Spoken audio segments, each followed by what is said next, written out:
अल्हम्दुलिल्लाह वस्सलातु वस्सलामु अला रसूलिल्लाह बिफ़ज़्लिल्लाहि ताला। आज हम लोग स्टार्ट करेंगे अपने इस book the three fundamental principle का सेशन नंबर 26। इंशाल्लाह आज हम लोग स्टार्ट करेंगे जो लास्ट हमने एंड किया था।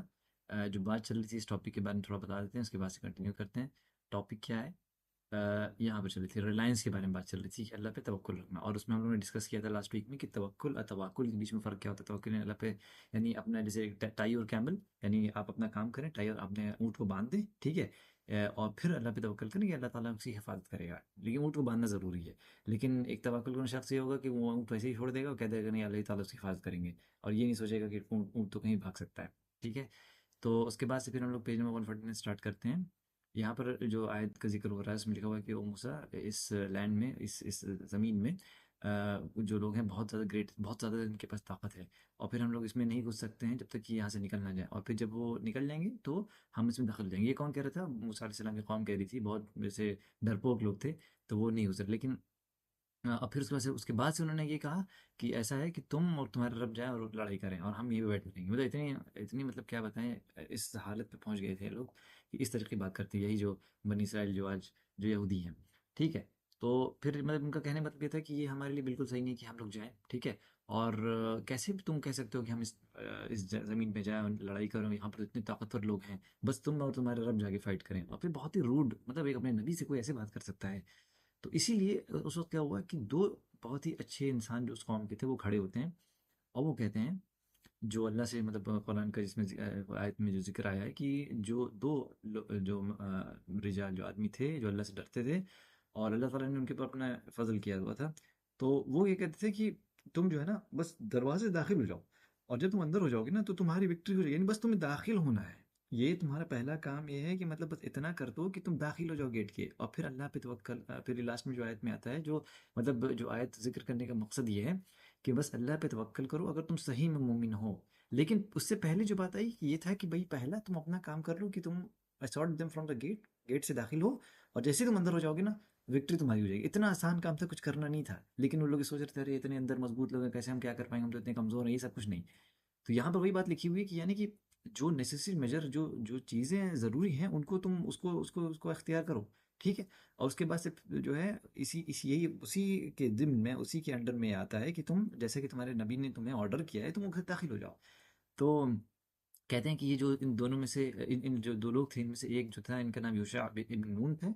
और फिर ये लिखा हुआ है कि देखें उनकी फ़हम की समझदारी को देखें। उन्होंने ये कहा कि भाई गेट से दाखिल हो, जैसे कि तुम्हारे नबी ने कहा है, और अपना जो है जो तवक्कुल अल्लाह पे रखो। तो इसीलिए जो है वो जो स्टेप्स हैं उसको लो। जैसे कि लास्ट टाइम जैसे डिस्कशन यही हो रहा था कि भाई आपको डिग्री चाहिए तो आप ज़ाहिर सी बात है उसके लिए मेहनत करते हैं, फॉर्म भरते हैं, सब करते हैं। ये नहीं ना कि अल्लाह वो डिग्री दे घर पे आपके जो है कोई पोस्टमैन आके डिलीवर कर जाएगा डिग्री आपकी, नहीं ना, आप पूरी पूरी मेहनत करते हैं, पूरा उसके लिए एग्जाम एंट्रेंस की तैयारी करते हैं, फिर जाके देते हैं, अल्लाह पे तवक्कुल करते हैं। फिर आप एंट्रेंस देते हैं, फिर जाके अपनी पूरे एजुकेशन कंप्लीट करते हैं 3-4 साल की। उसके बाद आपको जब कंप्लीट हो जाता है तब कन्वोकेशन होता है आपको, तब जाके आपको डिग्री मिलती है, उसके बेसिस पे आप आगे वो करते हैं। तो इतनी सारी चीज़ें होती हैं। तो वही बात है, लेकिन ये पूरे प्रोसेस में इंसान तवक्कुल अल्लाह पे रखता है।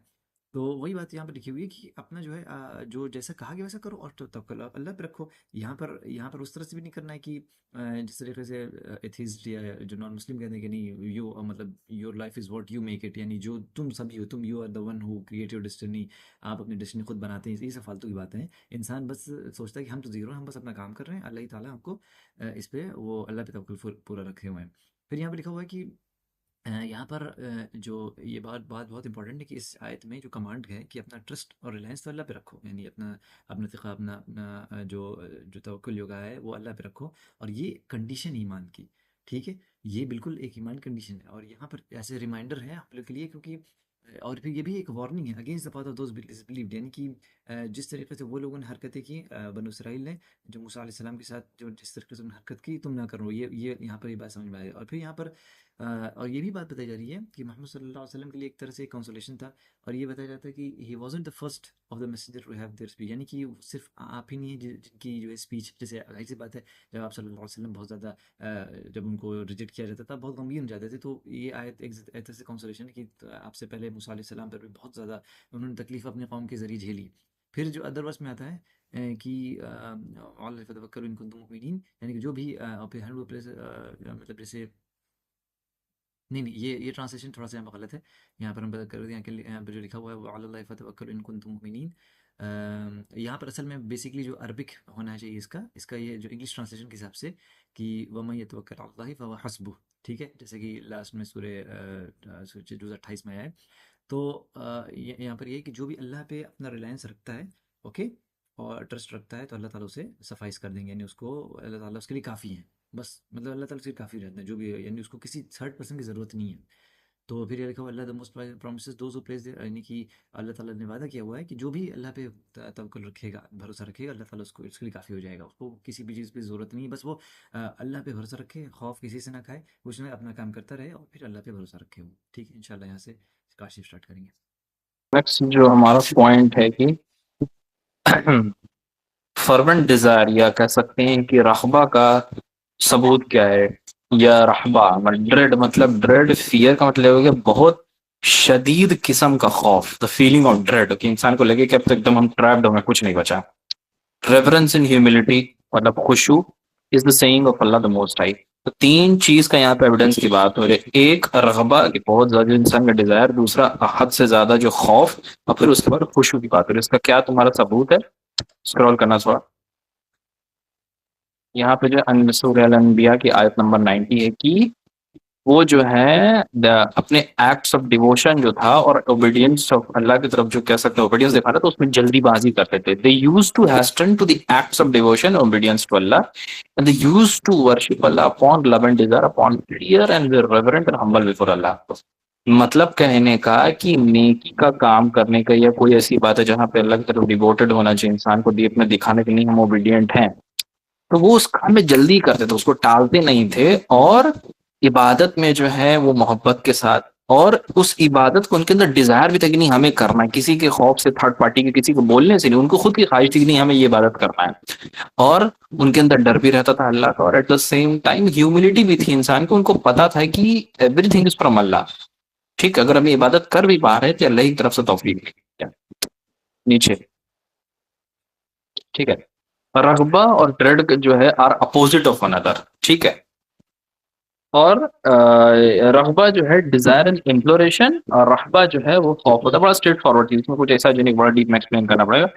खुशू जो हम लोग बहुत सुनते हैं, और कि नमाज में खुशू होना चाहिए, खुशू होना चाहिए, मतलब बहुत अगर आसान अल्फाज इंसान समझे तो आप पस्त कर दें अपने आप को, ह्यूमिलिटी और सबमिसिव रहें कि अब इसका मतलब बेसिकली समझे कि जब आप नमाज पढ़े फॉर एग्जाम्पल, अगर आप अपने आप को पस्त करके रखेंगे तो आपका फोकस इधर उधर नहीं जाएगा। इंसान को पता रहेगा कि हम अपनी ह्यूमिलिटी में है। इस तरीके से समझे कि कोई टीचर अपने स्टूडेंट को कुछ पढ़ा रहे हो, तो स्टूडेंट को पता है कि भाई हम जो है जो भी सीखेंगे इस पर्टिकुलर इंसान से सीखेंगे, हमें यहाँ पे अपना एरोगेंस नहीं दिखाना है। तो जब टीचर पढ़ाएगा तो उसका पूरा जो है फोकस उसी पर रहेगा, उसकी बात को सुनेगा, समझने की कोशिश करेगा। एट द सेम टाइम वहां पे कोई और भी है, टीचर पढ़ा तो रहा है क्लास में, लेकिन उसका दिमाग लगा कहीं और, ये है कहीं उधर उधर उड़ा, तो वो ह्यूमिलिटी नहीं होती, वो कहीं ना कहीं काइंड ऑफ कह सकते हैं गफलत या एरोगेंस है। तो ये चीज होती है खुशी की, पस्त करना अपने आप को। फिर उसके बाद in this very Allah praise the best of his creation and they are his prophets and he describe them with, अल्लाह ताला की जो सबसे बेहतरीन खलकत जो क्रिएशन है वो है अंबिया, ठीक है। और अल्लाह ताला ने उनको डिस्क्राइब किस चीज से किया है? स्क्रॉल करो। नंबर ऑफ प्रेज वर्दी एट्रिब्यूट्स, मतलब बहुत सारी ऐसी खूबियां हैं जिसके साथ अल्लाह ने अपने नबियों को प्रेज किया, उनकी तारीफ की है, जो है कि कॉन्टेम्पलेट करना चाहिए हम लोग को डेफिनेटली।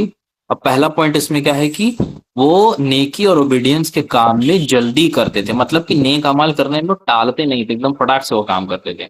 अल्लाह की वो अगर वो इबादत करते थे तो उस इबादत की उनके अंदर ख्वाहिश रहती थी, डिजायर रहता था, वो मोहब्बत करते थे उस चीज से, और एट द सेम टाइम उनके अंदर अल्लाह का खौफ भी था, ठीक है।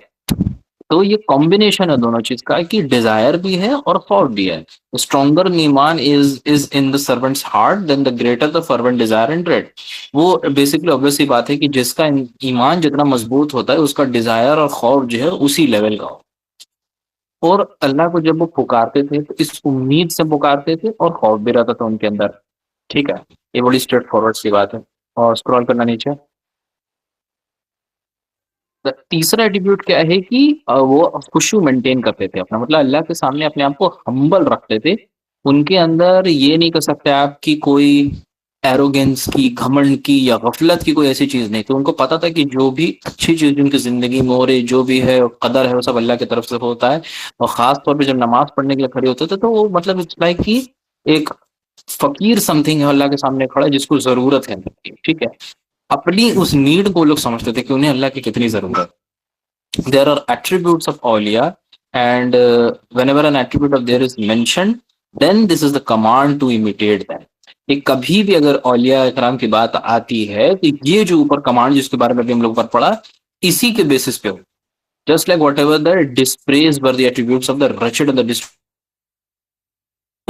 और कभी उसका जस्ट अपोजिट बात है कि जैसे भी कभी वो लोग हैं जो अल्लाह के खिलाफ वाले काम करते हैं, उनकी बात आएगी तो उनके सेट ऑफ एट्रीब्यूट्स की बात होगी, उनको उसके बेसिस पे हम लोग समझेंगे।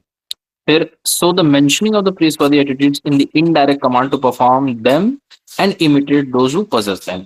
imitate ये बेसिकली हम लोग के लिए है कि हम लोग को इस चीज को इमिटेट करने की, नकल करने की कोशिश करना चाहिए, ठीक है, अच्छे वाली बात करेंगे।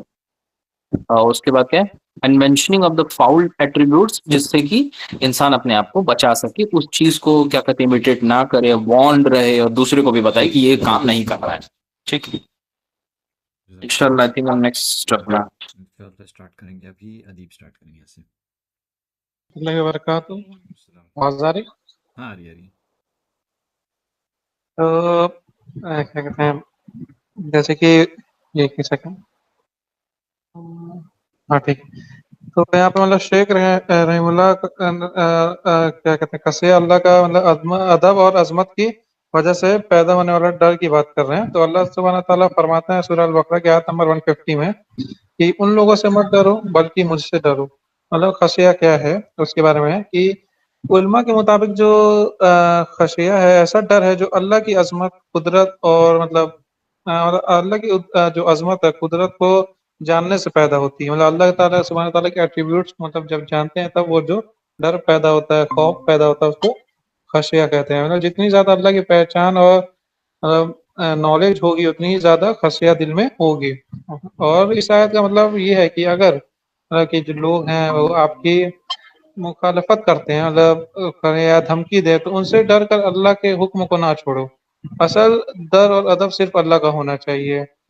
और फिर मतलब जैसे मुसानिफ ने बताया कि अल्लाह सुब्हान तआला के नेक बंदों, औलिया औलिया जो लोग होते हैं उनकी सिफत ये भी है कि वो अल्लाह के सामने निहायत अदब और खुशू रखते हैं।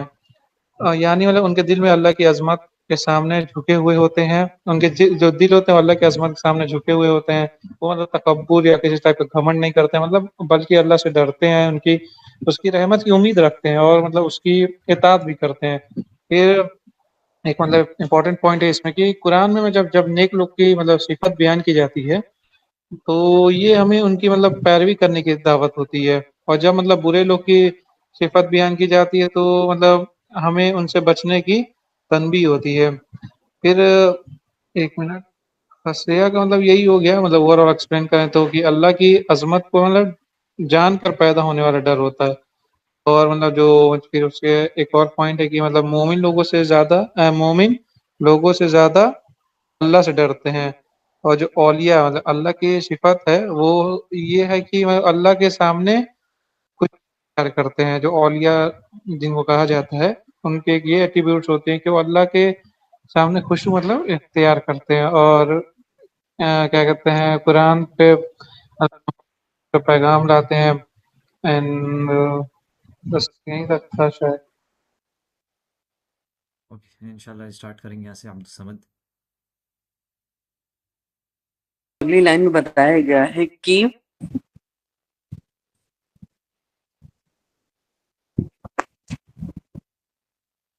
जो एक सेकेंड, ये कौन सा पेज नंबर है, इस 1 2 बेसिकली बताया गया है कि अल्लाह ताला कहते हैं कि जो कोई भी अगर नमाज पढ़ना चाह रहा है, कोई भी नमाज पढ़ने का इरादा मतलब रख रहा है, नमाज पढ़ने जा रहा है, तो बेसिकली उसको काबे की तरफ मुंह करके, यानी कि मस्जिद अल हरम की तरफ मक्का में मुंह करके उसको पढ़ना होगा काबे की तरफ। जबकि इसके पीछे रीजन पहले ये था कि पहले बैतुल मुकद्दस यानी कि जेरूसलम में जो मस्जिद अक्सा है वो पहले किबला हुआ करता था। तो बाद में रसूलुल्लाह सल्लल्लाहु अलैहि वसल्लम की दुआ से बाद में फिर उसको चेंज किया गया। क्यों चेंज हुआ अल्लाह आलम, लेकिन बाद में उसको बदला गया, सबको मालूम है। तो यहाँ पे उसी के बारे में बताया गया है।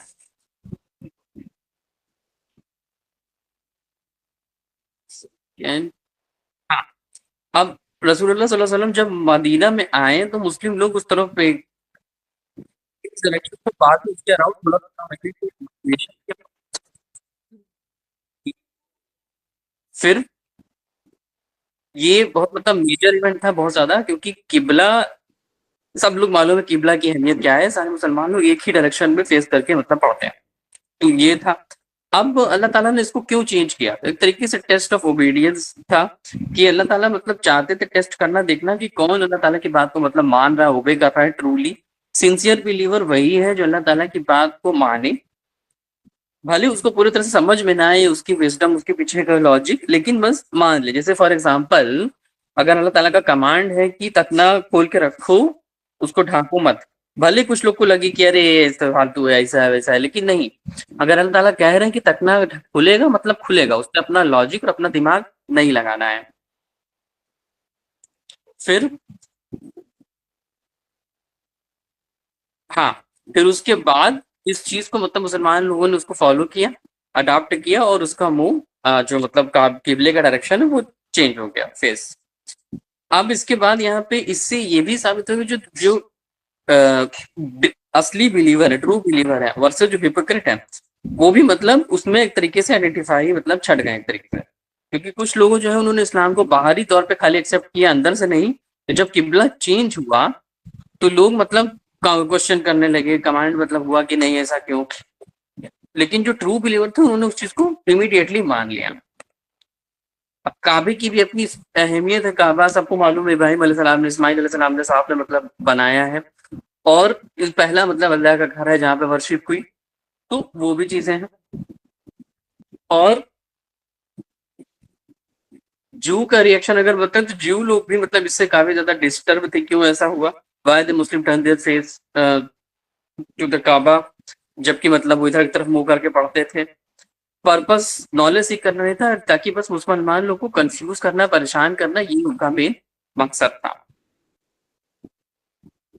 आई थिंक यहीं तक है।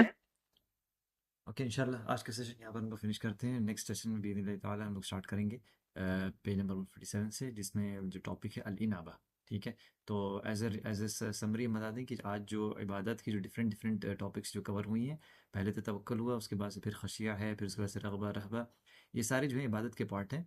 और कंस्ट्रेंट्स यानी कि इसमें से कोई भी चीज़ जैसा कि आगे आएगा बुक में किसी और के लिए इंसान करता है, जैसे खौफ या कुछ भी, तो जाहिर सी बात है ये शिर्क में आता है।